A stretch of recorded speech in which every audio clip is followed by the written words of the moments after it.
अच्छा जी।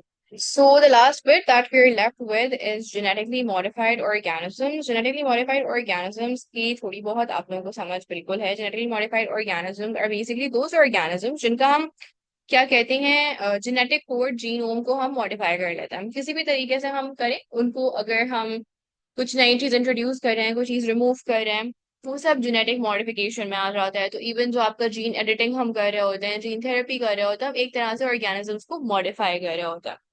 ठीक है। There are some organisms, actually three of them, जो कि आपके फार्मिंग में किस तरह से जेनेटिक इंजीनियरिंग यूज की गई है उस पे क्वेश्चन आता है। एंड ये इंटर रिलेट करके आ सकता है आपके सिलेक्शन एवोल्यूशन से। सो अ 5 मार्कर और अ 6 मार्कर कैन कम कि किस तरह से हम हर्बिसाइड रेजिस्टेंट क्या कहते हैं सोयाबीन, और किस तरह से इंसेक्ट रेजिस्टेंट कॉटन को इंट्रोड्यूस करते हैं, और फिर उनकी सेलेक्टिव ब्रीडिंग किस तरह से करवाते हैं। So this could be a question where they could inter relate a concept from gene tech and selection evolution. A lot of times gene tech and selection evolution की questions interrelated आती हैं. So the genetically modified organisms in terms of plants and animals that you are expected to know in this syllabus are three. Number one, herbicide resistant plants, जिसमें आपके पास आ जाएगा soybean. Number two is insect resistant plant,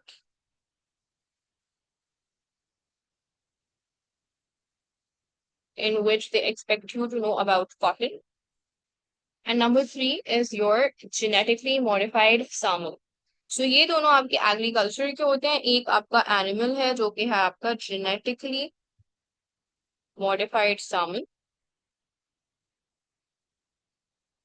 So these are the three GMOs that they expect you to know about in great detail. तो हम एक एक करके let's do them. ठीक है। अच्छा, सबसे पहले हम आ जाते हैं, how do we develop herbicide resistant plants by genetic engineering?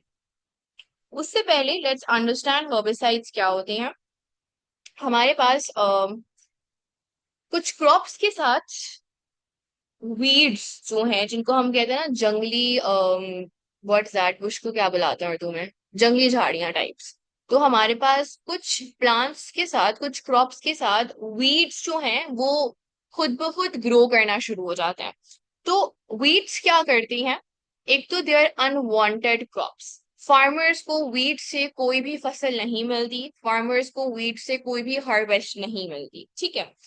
तो फार्मर्स के लिए वीड्स एक प्रॉब्लम है, एग्रीकल्चरल इंडस्ट्री के लिए वीड्स की ग्रोथ एक प्रॉब्लम है। बिकॉज ये करते क्या है, लेट से हमारी एक क्रॉप है। अब मेरी ड्राइंग को कोई जज ना करे, I will try my best to draw a nice crop.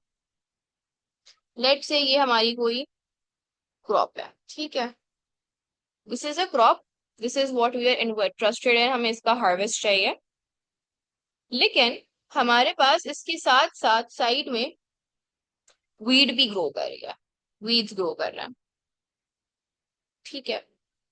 अब हमारे पास these are what, these are weeds, these are your unwanted plants. अब हमारे पास एसेंशियली प्लांट्स तो ये भी हैं, और ये एक ही सॉइल में ग्रो कर रहे हैं। हमारी जो क्रॉप है और हमारे जो वीड्स हैं, they are growing in the same soil. Soil क्यों इंपॉर्टेंट होता है किसी भी प्लांट के लिए, किसी भी क्रॉप के लिए? सॉइल से आते हैं water and minerals, and the water and minerals basically are important to facilitate proper growth. अब हमारे पास होगा क्या, हमें चाहिए क्या, हमें तो हमारी क्रॉप चाहिए, हमें तो हमारी हार्वेस्ट चाहिए। We are not interested in the weed. Why? Because जो ये वीड है ये compete कर रही है for the water, it is competing for the minerals. तो हमारे पास होगा क्या कि हमारी जो क्रॉप है और जो वीड्स हैं, इनके दरमियान कंपटीशन शुरू हो जाएगा, जिसकी वजह से जो सॉइल में मिनरल्स प्रेजेंट हैं, जो सॉइल में क्या कहते हैं, जो भी न्यूट्रिशनल कंटेंट प्रेजेंट है, वो सारा हमारी क्रॉप को नहीं मिलेगा। इंस्टेड वो डिवाइड हो जाएगा, वो वीड्स और क्रॉप में डिवाइड हो जाएगा। तो अगर आपका न्यूट्रिशनल कंटेंट डिवाइड हो जाएगा between the crop and the weed, तो आपकी ऑटोमेटिकली इसका असर क्रॉप पे भी पड़ेगा, क्योंकि उसको कम न्यूट्रिशनल कंटेंट मिलेगा in the presence of weed. So what we want is कि वीड्स खत्म हो जाए।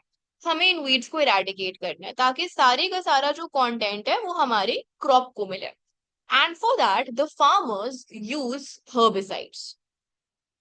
हर्बिसाइड्स क्या होता है? Herbicides are chemicals which stop the growth of weeds। अब ये किस तरह से करते हैं? हर्बिसाइड्स में ना दो किस्म के केमिकल्स होते हैं and all of this that I am writing it is in the notes and it is something that you are expected to know as well.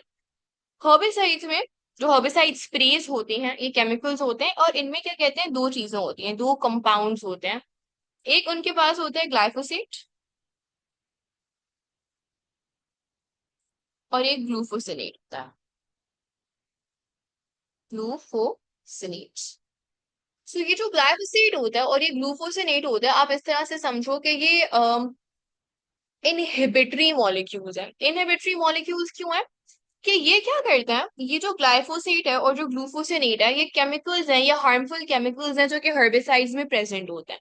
और ये केमिकल्स क्या करते हैं, ये करते हैं जी, इनहिबिट करते हैं एक enzyme. Yes, you need to know these chemicals. These basically inhibit an enzyme required for amino acid synthesis। हमारे पास अमीनो एसिड का जो सिंथेसिस है उसके लिए जो एंजाइम जरूरी है उसको इनहिबिट कर देता है। For any organisms amino acids are very important। Why are they important? Amino acids are the building blocks of life। हमारे कोई भी ऑर्गेनिज्म हो उसको अमीनो एसिड्स चाहिए होते हैं अपनी ग्रोथ के लिए। तो मैक्रोन्यूट्रिएंट्स सिर्फ ह्यूमंस के नहीं होते, प्रोटीन्स, कार्ब्स वगैरह, हमारे जो प्लांट्स हैं उनको भी अमीनो एसिड्स चाहिए होते हैं to build up there to for the wear and for the repair and for the building of their cells and tissues and everything। तो उनको भी अपनी क्या कहते हैं ग्रोथ के लिए अमीनो एसिड्स उनको वाइटल होते हैं। सो व्हाट हैपेंस इज कि जब हम हर्बिसाइड्स केमिकल्स यूज करते हैं और हर्बिसाइड्स केमिकल्स में ये हार्मफुल ग्लाइफोसेट और ग्लूफोसिनेट केमिकल्स होते हैं जो इनहिबिट करते हैं एक एंजाइम को which is required for amino acid synthesis. इससे क्या होता है कि this stops the growth of wheat. तो हमारी जो वीट है उसकी ग्रोथ रुक जाती है, वीट जो है वो सर्वाइव नहीं कर पाती जब हम ये केमिकल्स उस पर स्प्रे करते हैं। और हमारा गोल क्या था? हमारा गोल यही था कि हम जो वीट की ग्रोथ है या जो वीट की प्रेजेंस है उसको इरेडिकेट कर दें। क्योंकि अगर हम वीट को खत्म कर देंगे तो जो सॉइल में जितना न्यूट्रिशनल कंटेंट है वो सारे का सारा प्लांट को मिल रहा होगा। But the catch over here is कि हम अगर स्प्रे कर रहे हैं, कोशिश फार्मर की हमेशा क्या कहते हैं जी, बिल्कुल ये हमारे पास glufosinate and glyphosate are present in the herbicides. अब प्रॉब्लम क्या होती है, ऑल्दो बहुत एहतियात से जो हमारे क्या कहते हैं एग्रीकल्चरल फार्मर्स होते हैं वो बहुत एहतियात से स्प्रे जो करते हैं वो वीड पर ही करते हैं। वो हर्बिसाइड्स जो यूज करते हैं वो वीड पर ही करते हैं एंड उनकी कोशिश ये होती है कि जो फसल है, जो क्रॉप है, उस पे हर्बिसाइड्स ना जाए। But obviously it is completely impossible कि हम मुकम्मल तौर पे अपने क्रॉप को प्रोटेक्टेड रखें हर्बिसाइड से। जब हम स्प्रे कर रहे हैं जो चांसेस है कि हमारे पास जो हर्बिसाइड्स हैं वो खाली हमारे पास क्या कहते हैं वीड्स को टारगेट नहीं करेंगे, वीड्स की ग्रोथ को स्टॉप नहीं करेंगे, बल्कि ये हमारी फसल को भी लग सकता है। बिकॉज अगर हम कितनी ही कोशिश कर लें प्रिसाइजली वीड को टारगेट करने के लिए, there is a chance of human error, और अगर जल्दी में कोई स्प्रे कर रहा है तो हो सकता है कि फसल को भी वो हर्बिसाइड्स पहुंच जाए, जिसकी वजह से हमारे पास जो काम ग्लाइफोसेट और ग्लूफोसिनेट वीड्स के लिए कर रहे थे वही हमारे पास क्या कहते हैं काम हमारे क्रॉप में होने लगेगा। क्रॉप की भी एंजाइम इनहिबिट हो जाएगी, inhibit the enzyme necessary for amino acid synthesis. और अगर हमारी क्रॉप में भी इनहिबिशन हो गई है अमीनो एसिड सिंथेसिस की तो डेफिनेटली हमारी जो क्रॉप है उसकी जो ग्रोथ है या उसकी जो यील्ड है वो रिड्यूस हो जाएगी क्योंकि इसमें अमीनो एसिड्स नहीं बन पाएंगे। सो हर्बिसाइड यूज करने से एक फायदा तो है कि हर्बिसाइड स्प्रे करने से हमारी वीड की ग्रोथ रुक गई, वीड खत्म हो गई। लेकिन एक ड्रॉबैक ये है कि देयर इज अ चांस कि हमारे पास जो हमारा प्लांट है, हमारी जो क्रॉप है, उसमें भी हर्बिसाइड्स चले जाएं और ग्लाइफोसेट और ग्लूफोसिनेट हमारे प्लांट्स को भी क्या कहते हैं, नेगेटिवली अफेक्ट करके उनकी ग्रोथ को कम कर दे। तो ये एक नेगेटिव ड्रॉबैक है। तो इस वजह से द फार्मर्स वांटेड कि यार हम हर्बिसाइड्स तो यूज करना चाहते हैं, because herbicides is like an easy way to for us to get rid of weeds. वरना पुराने जमाने में क्या होता था, जब हर्बिसाइड्स नहीं होते थे तो हाथ से कर करके वीड्स काटने पड़ते थे। तो फार्मर को वीड्स को बिल्कुल क्या कहते हैं, नेचुरली फिजिकली इरेडिकेट करना पड़ता था। तो जब हर्बिसाइड स्प्रेज आए तो उनको तो बहुत खुशी हुई कि हमें इतनी मेहनत नहीं करनी पड़ेगी, हमें बस स्प्रे करना पड़ेगा और वीड खुद ब खुद खत्म हो जाएगी। लेकिन फिर उन्होंने आहिस्ता आहिस्ता रियलाइज किया कि वीट तो खत्म हो रही है, लेकिन इसका नेगेटिव इम्पैक्ट जो है वो तो ये है कि हमारी जो क्रॉप है वो तबाह हो रही है। सो इन्होंने कहा यार ऐसा नहीं हो सकता कि हम हर्बिसाइड स्प्रेज यूज करें और वो हर्बिसाइड्स खाली वीट को ही इफेक्ट करें, वो वीट की ग्रोथ को क्या कहते हैं इनहिबिट करें, और हमारी क्रॉप जो है वो हर्बिसाइड रेजिस्टेंट हो जाए। तो फिर जेनेटिक इंजीनियरिंग हुई।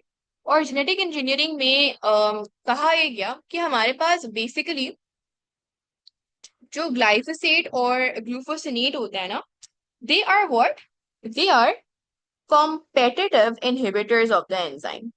They are what? They are the competitive inhibitors. competitive inhibitors हैं तो ये क्या करेंगे, ये एंजाइम की एक्टिव साइट से जाकर बाइंड करते होंगे। सो अगर हम इस एंजाइम की, जो enzyme which is responsible for the synthesis of amino acids, इस एंजाइम की इन द क्रॉप, जो हमारा प्लांट है, उस एंजाइम की अगर हम शेप मॉडिफाई कर दें, अगर उसकी एक्टिव साइट की शेप हम मॉडिफाई कर दें, तो फिर हमारे पास क्या होगा कि जो ग्लूफोसिनेट है और जो ग्लाइफोसेट है वो कंपेटिटिव इनहिबिटर नहीं रहेगा इस एंजाइम के लिए। So what we can do is कि हमारे पास जो जीन है which is coding for this enzyme responsible for amino acid synthesis, जो कि इनहिबिट हो सकती है इन हार्मफुल केमिकल से, हम उस एंजाइम की शेप चेंज कर दें। एंजाइम की शेप चेंज करने के लिए उसका sequence of amino acids change होना जरूरी है। Sequence of amino acids change होने के लिए उसकी जीन का सीक्वेंस ऑफ न्यूक्लियोटाइड्स चेंज होना जरूरी है। यहां तक are you all with me? कोई पॉइंट नहीं समझ आया हो अभी तक? हमें क्योंकि ग्लाइफोसेट और ग्लूफोसिनेट चाहिए ना वीट को खत्म करने के लिए, हमें हर्बिसाइड की नेगेटिव पार्ट चाहिए वीट को इरेडिकेट करने के लिए। तो हम ये चाह रहे हैं कि हम हर्बिसाइड्स को यूज करें और वो हर्बिसाइड्स खाली वीट को इफेक्ट करे, हमारी क्रॉप को इफेक्ट ना करे। आई मीन कि हम इस तरह की कोई चीज़ क्यों नहीं यूज कर सकते कि जो it's not acting as an inhibitor for the plant वाला एंजाइम, जो क्रॉप वाला वीट इज एंजाइम है। Also a plant, wheat is also क्या कहते हैं उसका वही क्या कहते हैं वो होता है प्रोटीन सिंथेसिस सिस्टम जो प्लांट्स का होता है। वीट भी तो एक प्लांट ही है। वीट एक अनवांटेड प्लांट है जो फार्मर को नहीं चाहिए है, तो वो भी एक प्लांट ओके। है। ये समार। मिस, ये जो एंजाइम है प्लांट में, दोनों हम्म। प्लांट्स में दोनों सेम है हाँ, दोनों प्लांट्स के क्या? पास ये एंजाइम होती है, तभी हमारे पास दोनों प्लांट्स अफेक्ट हो रहे हैं ना ग्लाइफोसेट और ग्लूफोसिनेट से। दोनों के एंजाइम्स को इनहिबिट कर रहा है वो। ठीक है। अच्छा, there is something in the chat, एक सेकेंड। हम बहुत ज्यादा एक्टिव साइड को चेंज नहीं करेंगे, हम माइन्यूटली चेंज करते हैं एक्टिव साइड को। और हम क्या कहते हैं, हम जो ये एंजाइम के लिए जो जीन है ना वो हम एक्सट्रैक्ट करेंगे एक बैक्टीरिया से। ठीक है। तो हमारे पास ये जो एंजाइम है इसकी एक सिमिलर एंजाइम हम लेंगे बैक्टीरिया से। और वो जो बैक्टीरिया होता है, we extract an enzyme which can carry amino acid synthesis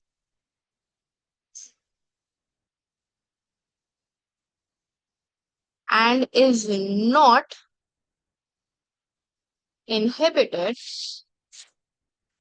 by glyphosate and glufosinate।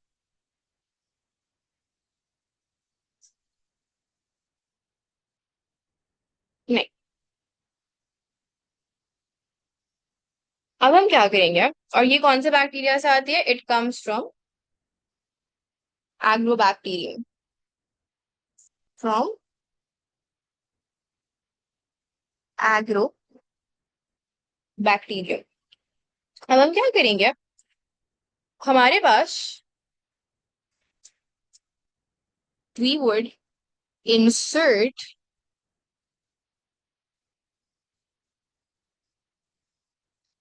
the gene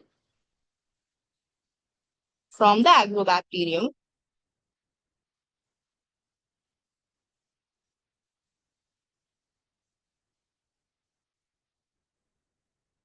into the embryo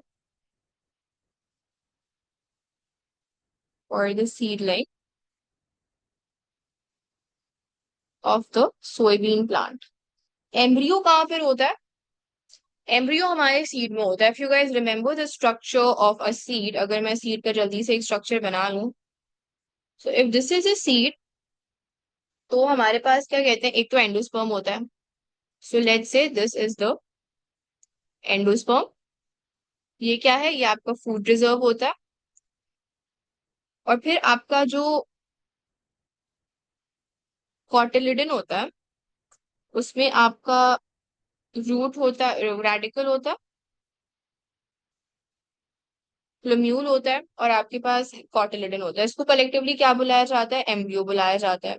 and the embryo after seed germination grows into the plant.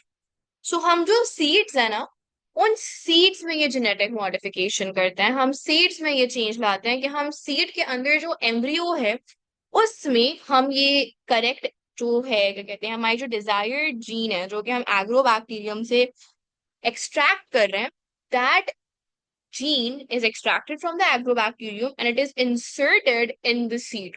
ताकि हम तो हमारे पास हम प्लांट्स की क्या कहते हैं, जीन एडिटिंग या जीन मॉडिफिकेशन नहीं कर रहे होते. इंस्टेड हम सीड्स को चेंज कर देते हैं. तो हमारे पास जेनेटिकली मॉडिफाइड सीड वेराइटीज मिलती है. उस सीड से अब जो प्लांट ग्रो करेगा, या we sorry that's a mistake, we extract the gene. We extract the gene. Let me correct this. Thank you so much for pointing this out. Extract the gene which codes for the enzyme for amino acid synthesis.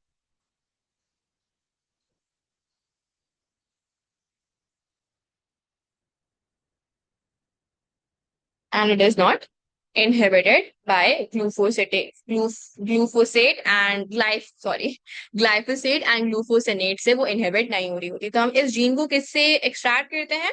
हम agrobacterium से वो gene extract करते हैं, जिससे एक ऐसी enzyme बनेगी जो अमीनो एसिड सिंथेसिस तो करेगी ही, but it would not be inhibited by the herbicides. ठीक है. अब हमारे पास उस जीन को हम इंसर्ट कर देंगे हमारे एम्ब्रियो में, हमारे सीड में, ताकि अब जो हमारा इस सीड से फसल उगेगी, वो फसल जो है it would be herbicide resistant. Herbicides अगर हम यूज करेंगे भी तो it would not negatively impact our soybean plant. वो खाली वीड्स को टारगेट करेगा, वीड्स को क्या कहते हैं, इनहिबिट करेगा, वीड्स की ग्रोथ रुकेगी. जो हमारा प्लांट है, because it has an enzyme which is not inhibited by glyphosate and glufosinate and it can still carry out amino acid synthesis. तो हमारे पास हम herbicide बिल्कुल यूज कर सकते हैं, weeds को eradicate कर सकते हैं. उसका कोई नेगेटिव इफेक्ट हमारे प्लांट पर नहीं आएगा, बिकॉज प्लांट में हमने herbicide रेजिस्टेंस इंट्रोड्यूस करवा दी है by the addition of this gene in the embryo. Any questions?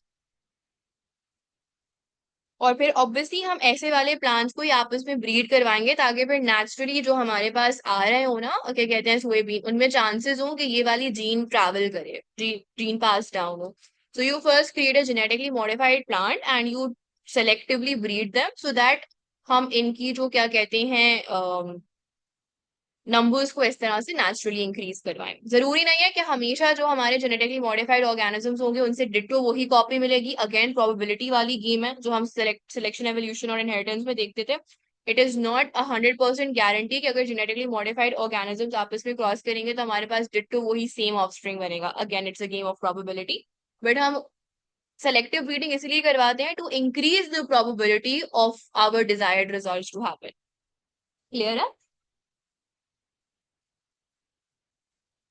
अच्छा, इससे पॉजिटिव चीजें और नेगेटिव चीजें आपको क्या लग रही हैं? इस मैकेनिज्म से क्या एडवांटेजेस हैं और क्या डिसएडवांटेजेस हैं? Yes Raima, is there any question? किसी भी चीज की 100% प्रोबेबिलिटी क्या होती है जेनेटिक्स में या इनहेरिटेंस में? So what is the likelihood कि हमारे पास हमारी जो नई जीन हमने इंसर्ट किया वो ही क्या कहते हैं ट्रैवल करेगी ऑफस्प्रिंग लीनिएज में? हो सकता है एक कॉपी है नई वाली जीन की हो और एक पुरानी कॉपी भी एग्जिस्ट करती हो, दैट इज ऑल्सो पॉसिबल। जो इनहेरिटेंस हो गया या जीन्स हो, जेनेटिक इंजीनियरिंग हो गई ना, ये बहुत प्रिसाइज और बहुत प्रोबेबिलिटी पे काम करने वाले मैकेनिज्म्स हैं। So they're very painfully slow and also expensive sometimes. तो obviously आपको जो genetically modified seeds हैं ये crazy expensive मिलते हैं in comparison to the normal seeds. अच्छा, एक तो फायदा ये हो गया है, I really don't know how much genetic engineers get paid, but I think so. सब कॉन्टिनेंट में इतनी जेनेटिक टेक्नोलॉजी पर काम नहीं हो रहा जितना वेस्ट में हो रहा है, बिकॉज अगेन रिसर्चेस जो हैं वो वेस्ट में ज्यादा हो रही होती हैं specifically in these domains, but I think so अच्छा खासा तो पे करते होंगे। एंड अगर उनकी करेंसी को हम अपनी करेंसी में कन्वर्ट करें तो और भी ज्यादा ही हो जाते होंगे पैसे। ओके, नाउ हमारे पास क्या कहते हैं डिसएडवांटेजेस और एडवांटेजेस ऑफ दिस मेथोडोलॉजी की अगर हम बात करें,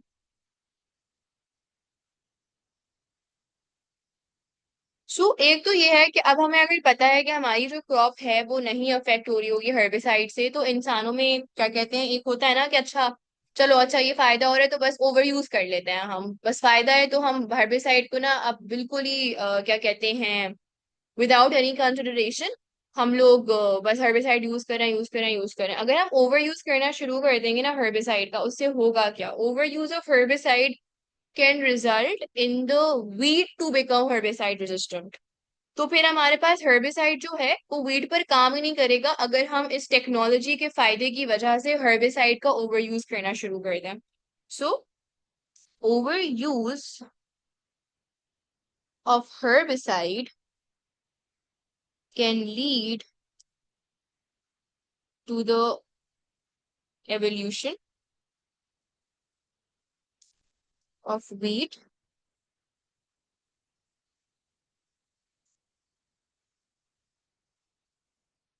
to become herbicide resistant। दूसरी डिसएडवांटेज ये है कि जो नेचुरल बायोडाइवर्सिटी है वो अगेन हम जेनेटिकली मॉडिफाई कर रहे हैं किसी चीज को तो हम नेचुरल बायोडाइवर्सिटी को रिड्यूस कर रहे हैं। So reduction in biodiversity.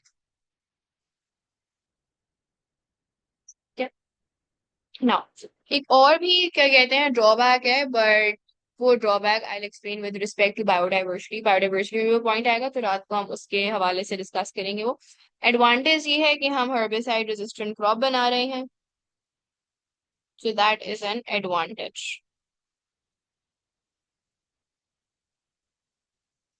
अब हम आ जाते हैं इंसेक्ट रेजिस्टेंट प्लांट्स पे।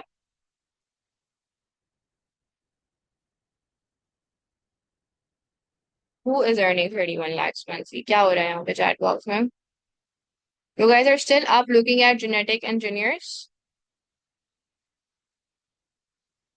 Guys, a lot of you, I'm pretty sure, would love to do medicine after doing bio, and sorry to break it to you, पैसा नहीं है इस फील्ड में।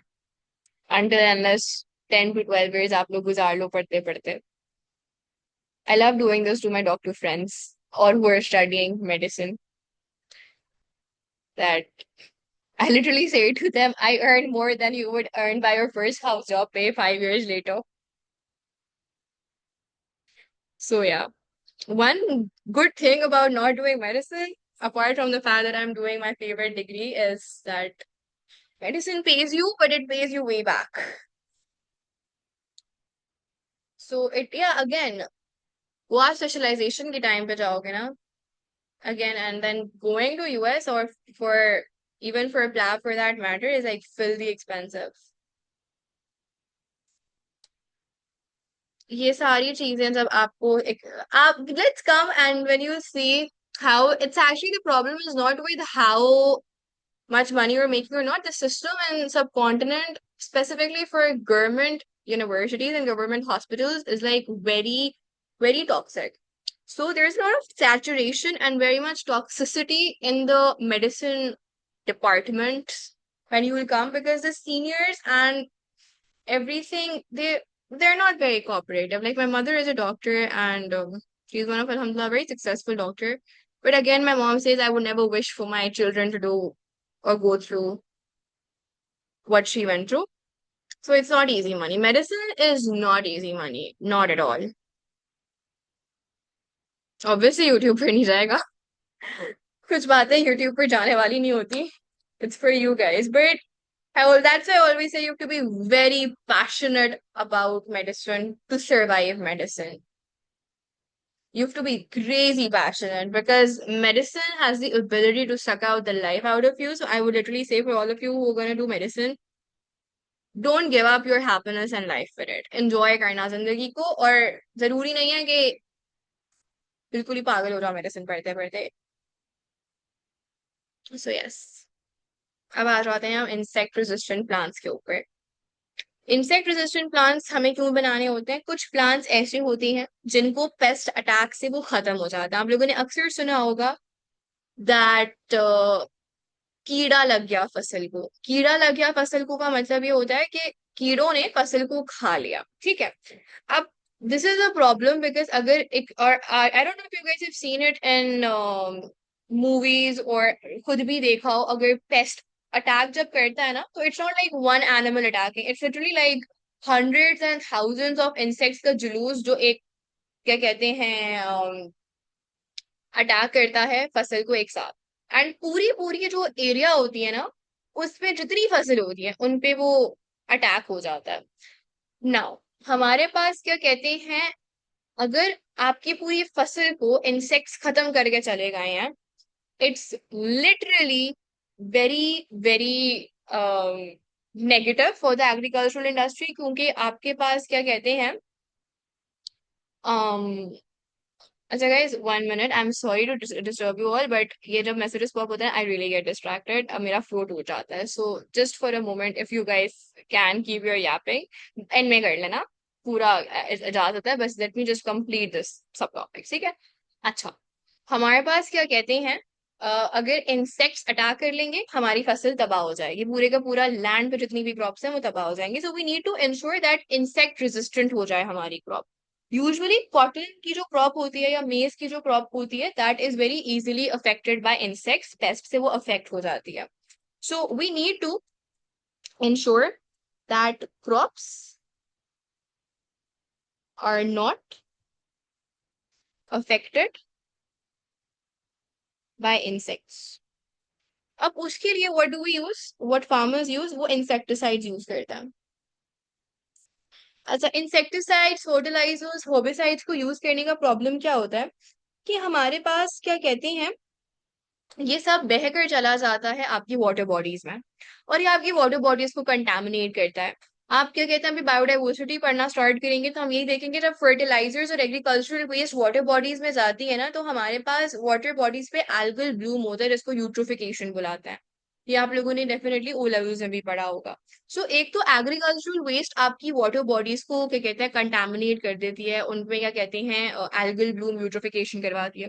दूसरा, इंसेक्टिसाइड जो है वो क्या करते हैं, दे किल इंसेक्ट्स, दे किल इंसेक्ट्स. ठीक है. अब जरूरी तो नहीं है कि हमारे पास जो इंसेक्टिसाइड्स हैं वो पर्टिकुलरली उन्हीं इंसेक्ट्स को किल करें जो कि क्रॉप को हार्म कर रहे हैं.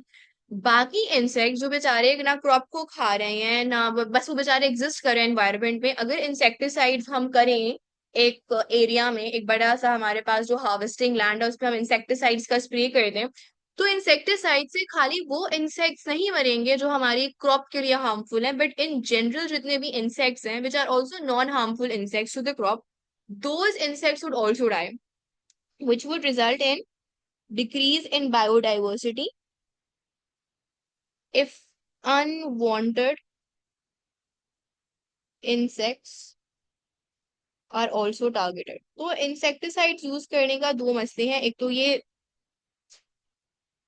अनस्पेसिफाइड तरीके से इंसेक्ट्स को खत्म करता है, वो इंसेक्ट्स भी चले जाते हैं, उसकी कहते हैं वाइप ऑफ हो जाते हैं, जो कि फसल को हार्म नहीं कर रहा है। एंड हमारे पास इंसेक्टिसाइड्स कंटामिनेट कर देते हैं वाटर बॉडीज को।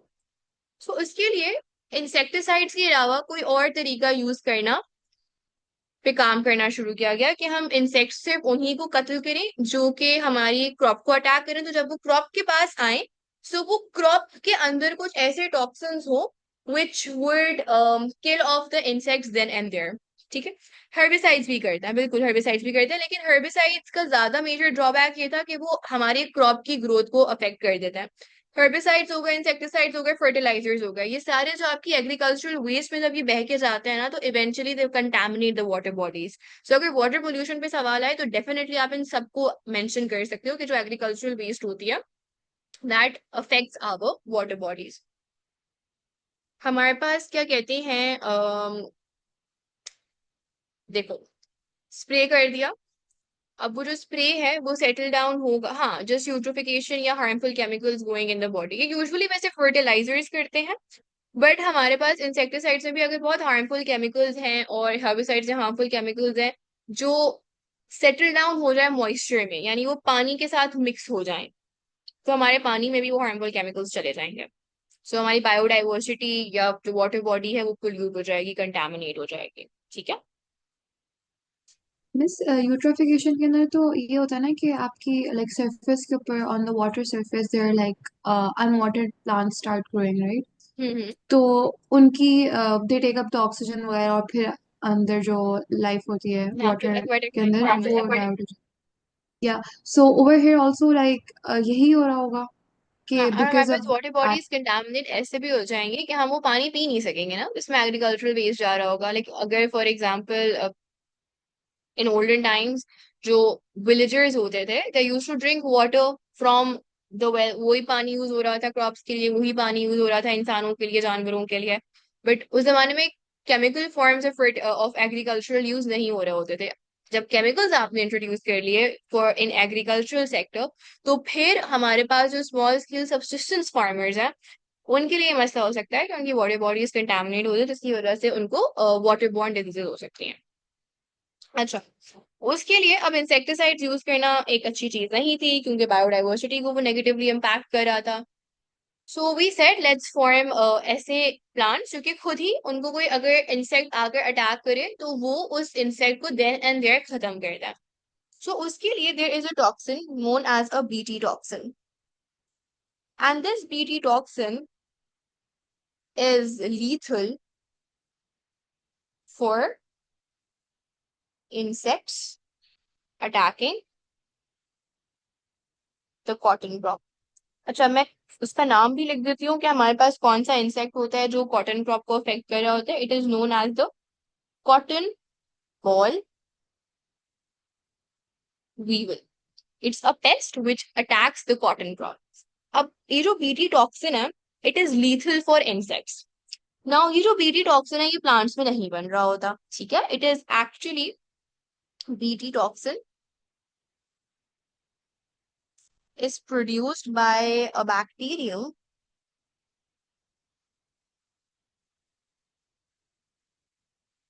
जिसका नाम होता है Bacillus thuringiensis।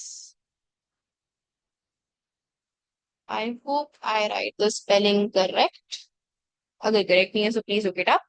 But this is a bacterium which naturally produces this BT toxin। ठीक है। अब हमारे पास हम क्या करेंगे जो हम हमेशा से करते आ रहे हैं, extract the gene from the bacterium which produces BT toxin and insert the gene BT toxin वाली obviously in the embryos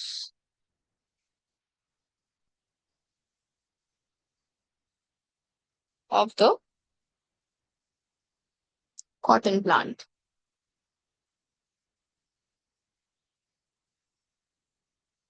ठीक है, is this clear? Any questions? इससे होगा क्या कि हमारे पास सिर्फ वो इंसेक्ट जो कॉटन को आकर अपना जो भी mechanism of attacking the cotton है, यूजुअली वो अपने जो उनकी डंक होती है, I always forget the name, मैं हमेशा मलेरिया पढ़ाते हुए याद करती हूँ कि वो क्या होता है पार्ट, बट इमेजिन वो जो उनका वो पॉइंटेड पार्ट होता है which they put inside the plant, उसको जब वो पुट इनसाइड करेंगे तो उनको मिलेगा एक टॉक्सिन, और वो टॉक्सिन जब उनकी बॉडी में जाएगा, नहीं एंटेना तो उनको हेल्प करते हैं लोकेट करने में, वो तो आंखों के ऊपर होता है, हेड के ऊपर होता है। I am talking about the mouthpiece which they insert inside the plant. तो उनका माउथ पीस जब अंदर जाएगा तो उसको मिलेगा एक टॉक्सिन, और वो टॉक्सिन से देन एंड देयर खत्म हो जाएंगे, और फिर इंसेक्ट्स को अक्ल आ जाएगी कि हमने इस वाली क्रॉप के पास नहीं जाना, इस वाली क्रॉप के पास जो जा रहा है वो मर रहा है। तो हमारे पास हम उस पर्टिकुलर इस तरह से सिर्फ वही इंसेक्ट्स हमारे पास किल ऑफ होंगे which are harmful for the crop और which are affecting the crop. ठीक है। um, जी रायमा।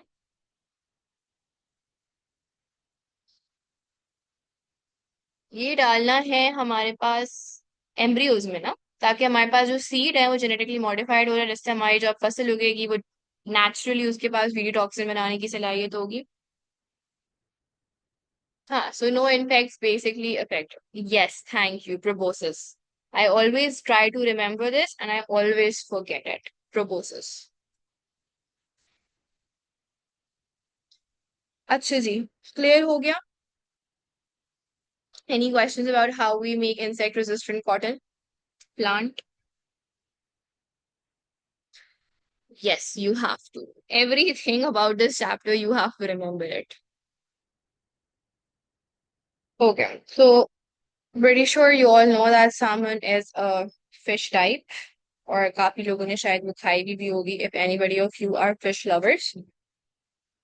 अच्छा जी, तो हमारे पास क्या कहते हैं, दो मेन ओशंस हैं दुनिया में।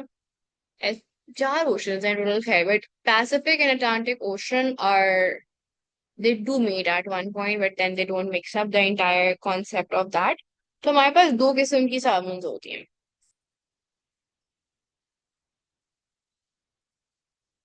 रियली? अच्छा, I actually love fried fish, in all honesty I love it. Otherwise, I'm not a meat. I'm a white meat person, not a red meat person. And I'm more of a no meat at all person sometimes. So it's good, na? It's good to know about origin of stuff. It's like nice to know about it. Imagine I study psychology and I understand how humans work and think and behave. So इस तरह से तो मुझे human से मसले हो जाने चाहिए. But it's actually interesting to know how things work. It's fun. I think the reason why I love biology and psychology so much is because it lets you know so much about the world around you and inside you.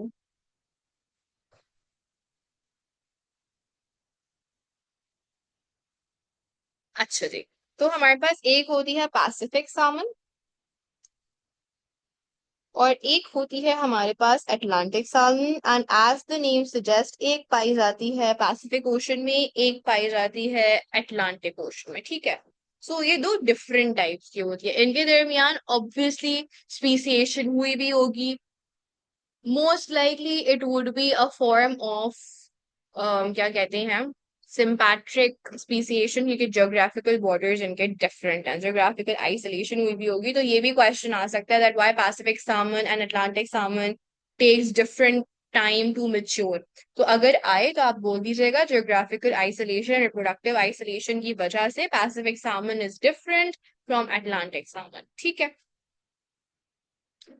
अच्छा जी, होता क्या है कि हमारे पास जो Atlantic salmon है it takes 3 years to mature in size.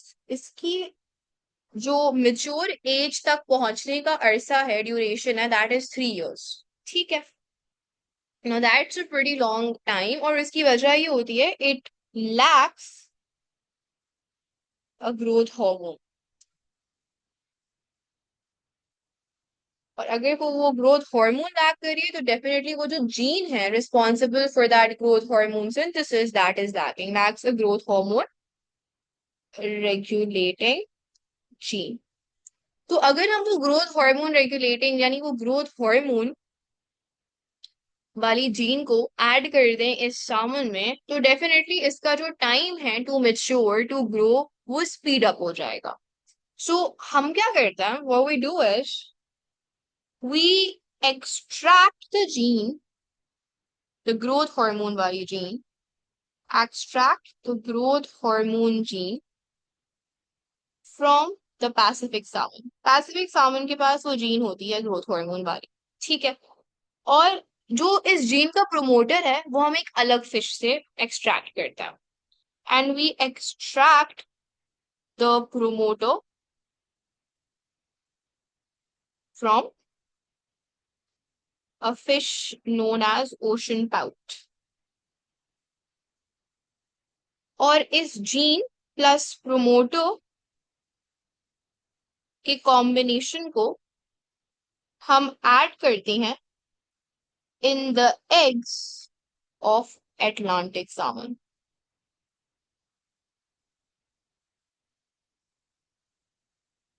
So this,